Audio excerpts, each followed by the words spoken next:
Honourable members, my name is Dr. Jane Beck and I'm a retired medical practitioner. My speciality was work-related medicine. And I provided some slides, as you know, to aid my presentation. As a medical practitioner, I'm opposed to this bill because its intention is to extend water fluoridation across New Zealand. And I believe water fluoridation is an unethical public health practice, because we know that fluoride works directly on the teeth and not through swallowing it. Ingesting fluoride is what puts us at risk of harm, and infants and children are particularly at risk of harm, and I'd like to show you why. So the next slide, Paracelsus gave us the paradigm that the dose makes the poison, and the larger the dose, what he's saying is the greater the effect and the greater the risk of adverse effect. But also, the smaller the size, the greater the effect on the third slide. And to take this into consideration, we need to express the dose-weight ratio in milligrams per kilogram body weight. So as an example, on the next slide, we'll see that a 7 kilogram infant drinking a typical 700 ml, 1 part per million fluoridated water would ingest a dose of 0.1 milligram per kilogram per day. A 70 kg man, a tenth of that dose at 0.01. But of course, men do drink more, and if you look at 2.4 litre typical dose for them, they still have a considerably lower dose of 0.03. Fluoridated water only contributes part of the total daily fluoride dose. And for infants, the Ministry of Health recommends that adults are screened twice a day with around fluoride toothpaste. Because they can't spit, they swallow this toothpaste, giving them a fluoride dose of about 0.05. Add to this the fluoride from the formula of 0.01 and the water, and we've got a total dose of about 0.016 milligrams per kilogram per day. And I'm going to come back to this figure. Another important paradigm is the timing makes the poison.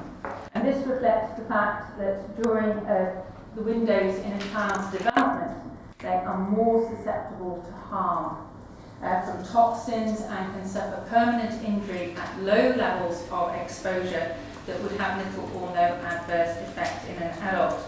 And slide 7 shows us that a classic example is dental fluorosis, a developmental defect of tooth enamel caused by excess fluoride ingested between birth and 8 years of age.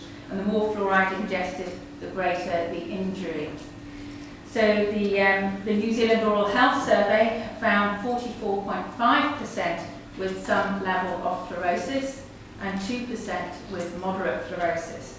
So this makes dental fluorosis a very common adverse effect of fluoride treatment in New Zealand, and moderate fluorosis a common adverse effect. So the next slide shows that fluoride has been recognised also as a developmental neurotoxin, another example of the timing makes the poison. And a number of studies have shown a correlation between dental fluorosis and reduced intelligence, particularly with moderate and severe fluorosis. Intelligence decreases as fluorosis increases. And the threshold dose for moderate dental fluorosis is 0.1 milligram per kilogram per day. And our 7 kilogram formula-fed infant is well over this threshold at 0.16 milligram per kilogram per day. And with moderate fluorosis, a common adverse effect in New Zealand, this is a concern. A study out of China, recently translated into English, has found a clear dose-response relationship. We see on slide 9, showing the dose-response relationship between total fluoride intake and IQ. As total fluoride intake increases, IQ levels decrease, with no obvious threshold below which there is no risk. And to put this graph into context, the middle point shows a dose of 2.6 is associated with a 7-point IQ drop, and the point above of 1.3 milligrams with a 1.5-point IQ drop. And as you can see, our similarly aged New Zealand children living in fluoridated areas are having overlapping figures of their estimated fluoride intake. So in conclusion, I oppose this bill because I believe adding fluoride to our drinking water as a preventative treatment, we're taking a risk we cannot afford to take. Because what is at risk is the health of our nation. And it is an unnecessary risk because there are safer ways to improve oral health in New Zealand using a programme like the Scottish Child Smile. So I don't know how much time I've had.